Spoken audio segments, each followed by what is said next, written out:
Retired IAS officer हैं, हमारे नेहरू युवा केंद्र के भूतपूर्व निदेशक महानिदेशक रहे हैं और मिनिस्ट्री में यूथ अफेयर्स के संयुक्त सचिव, और उसके बाद यूथ प्रोग्राम्स के अंदर बहुत ऊंचे विषयों पे, बहुत बड़े बड़े विषयों पे कार्य किया। आज हम लोग के बीच में हैं, हमें खुशी है कि आज सर आप हमारे बीच में आए हैं और इतने वर्षों का ये जो एक संबंध था, और शायद कुछ याद आता है कि ये सारा कार्यक्रम आपके समय में ही शुरुआत हुई थी ट्राइबल यूथ एक्सचेंज प्रोग्राम की भारत सरकार द्वारा और नेहरू युवा केंद्र के समन्वय के साथ।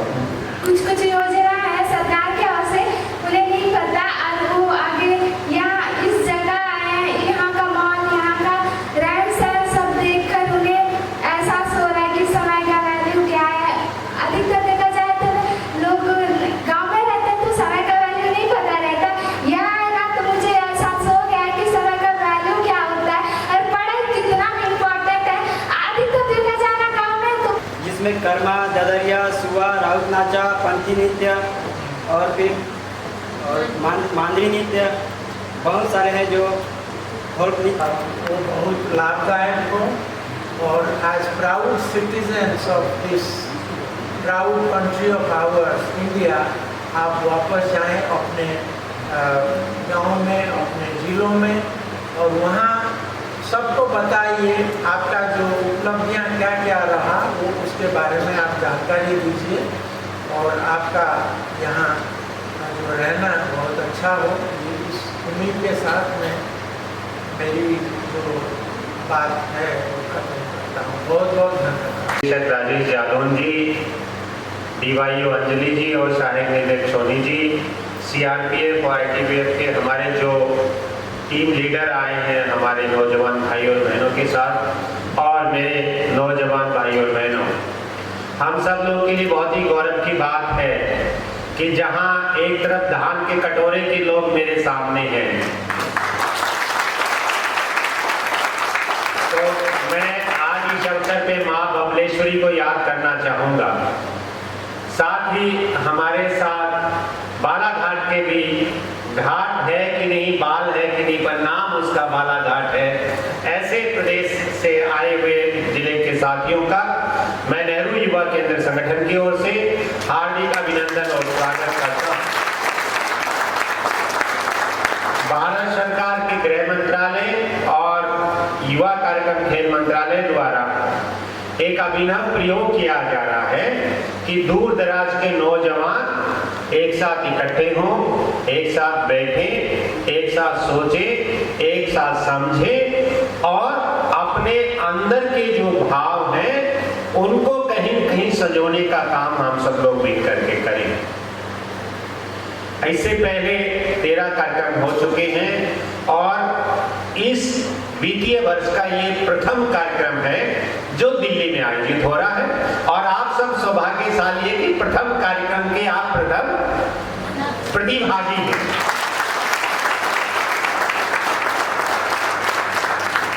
साथियों, कहा जा रहा है कि आप जिस क्षेत्र से आते हैं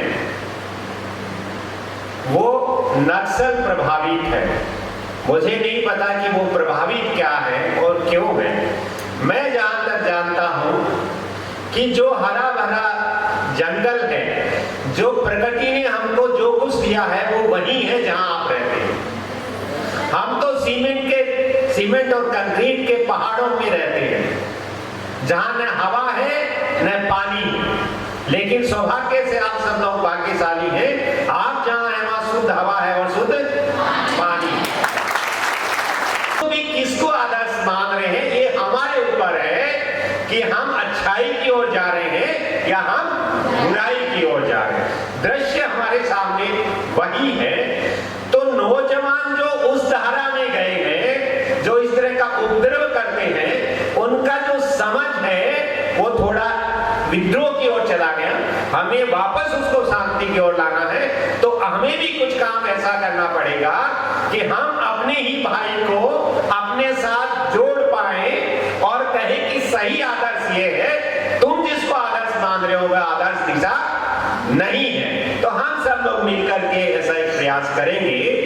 और डॉक्टर अतुल पांडे साहब ने एक बड़ा अच्छा आप लोगों की दिनचर्या बनाई है। प्रतिदिन प्रयास किया जाएगा कि जहां आपके शैक्षणिक सत्र होंगे उसके साथ साथ आपको बहुत सारी चीजें बताई भी जाए, उसके साथ कुछ व्यवहारिक पक्ष हैं वो भी आपके साथ दिखाए जाएं। तो आप जब यहाँ से जाएं तो कुछ ऐसे दृश्य लेकर के जाएं जो अपने साथियों के साथ साझा करें। जो हमारे क्षेत्रीय निदेशक हैं, दिल्ली के राज्य निदेशक हैं, उन्होंने कम समय में, देखिए उन्होंने स्वयं कहा है कि पहला कार्यक्रम हो रहा है, उनको मालूम है कि इसमें हमको तैयारी करने का भी समय नहीं मिला है, लेकिन फिर भी हमारी जो टीम है उसने ये 7 दिन में ये सारी तैयारी की है। और मैं जोशी सर का इसलिए धन्यवाद देना चाहता हूँ कि उन्होंने इस कार्यक्रम को लिया, उसको पूर्ण करने में भी वो सक्षम है। सर मैं आपको धन्यवाद देता हूँ कि आपने इस काम को लिया है और हम लोग पूरा कर रहे हैं। मैं धन्यवाद देता हूं डॉक्टर अतुल पांडे जी को, क्योंकि समयाभाव के कारण उनको इसका नोडल ऑफिसर बनाया गया और उन्होंने सारी चीजों को डिजाइन करके इस कार्यक्रम को उन्होंने आगे बढ़ाया है। हम लोग सहयोग कर रहे हैं। डॉक्टर अतुल पांडे जी का भी मैं हृदय से आभार व्यक्त करता हूँ। मैं आभार व्यक्त करता हूँ अपनी पूनम मैडम जो डिप्टी डायरेक्टर है नॉर्थ दिल्ली की। हम जब किसी ऐसे काम को जो हमारे बस का नहीं है वो हम उनको फोन करके कहें या किसी भी तरह से कहें, लेकिन वो हमको सहयोग करती है, तो मैं आदरणीय पूनम मैडम जी का भी मैं हार्दिक आभार व्यक्त करता हूँ। मैं आभार व्यक्त करता हूँ हमारे सोनी जी बीच में बैठे हैं, 2 दिन से वो हमारी सेवा में इधर सहयोग कर रहे हैं और जो छोटी छोटी चीजें जो हमको नहीं मालूम है लेकिन उन्होंने उसको भरपूर किया है, तो मैं उनका भी आभार व्यक्त करता हूँ।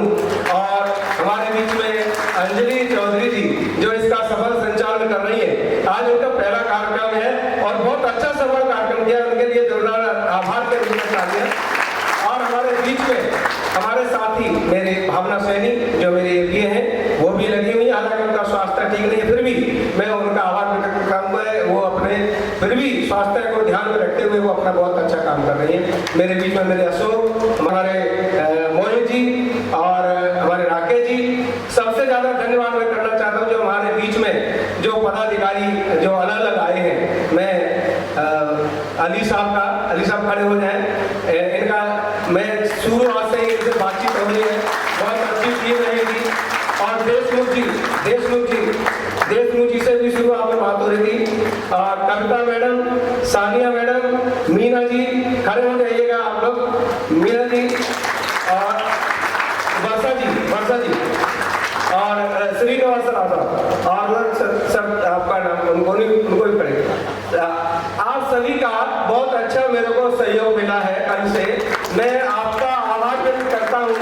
और मैंने सुना है कि जो लोग आए हैं दूर से, बैठ जाइएगा सर, पहली बार कुछ बच्चे पहली बार ट्रेन में बैठे हैं, ऐसे बच्चे हैं जिन्होंने पहली बार ट्रेन देखी है और वो अपने घर पे सेल्फी भेज रहे करके, देखो ऐसी ट्रेन होती है, ऐसे डिब्बे होते हैं, ऐसे बैठते हैं। और उन्होंने दिल्ली में आगे कल जो हम यहाँ ब्रह्मचर्य आश्रम में आए तो उन्होंने अंदर घुस के उसका जो व्यू लिया है, मुझे लगता है पूरे देश में उन्होंने भेजे हैं फोटो।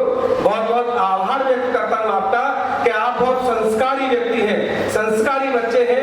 मुझे कोई शिकायत नहीं है, लेकिन हो सकता है मुझसे कोई आपकी शिकायत हो सकती है क्योंकि मैं व्यवस्था में जुड़ा हूँ। लेकिन आप लोगों को मैं धन्यवाद देता हूँ, धन्यवाद उन बहनों को देता हूँ जो कि अपने घर से चली और उनका बीच में रास्ते में एक त्योहार भी निकल गया जो बहुत ही महत्वपूर्ण होता है महिलाओं के लिए।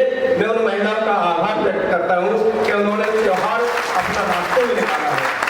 और मैं आभार इसलिए भी शुरुआत में ही कर रहा हूँ कि आप जब जाएंगे तो दिवाली का त्योहार भी हो जाएगा, तो आप लोग देश के एकता और अखंडता के लिए और सद्भावना शांति के लिए जो आप संदेश लेकर के आए हैं वो संदेश लेके जाएंगे, इसलिए आप आभार के आभारी हैं। मैं धन्यवाद देता हूँ अपने सभी मंच की ओर से, सभी पदाधिकारियों का।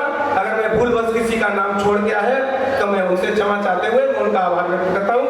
और मैं इस बात के लिए, क्योंकि इनका जो जज्बा है उसको मैं सुनाने के लिए कि फूल बनकर खिलेंगे चमन के लिए, फूल बनकर खिलेंगे चमन के लिए, चांद सूरज बनेंगे गगन के लिए, लाख बाधाएं आए मगर गम नहीं, हम जिएंगे मरेंगे वतन के लिए, हम जिएंगे मरेंगे वतन के लिए।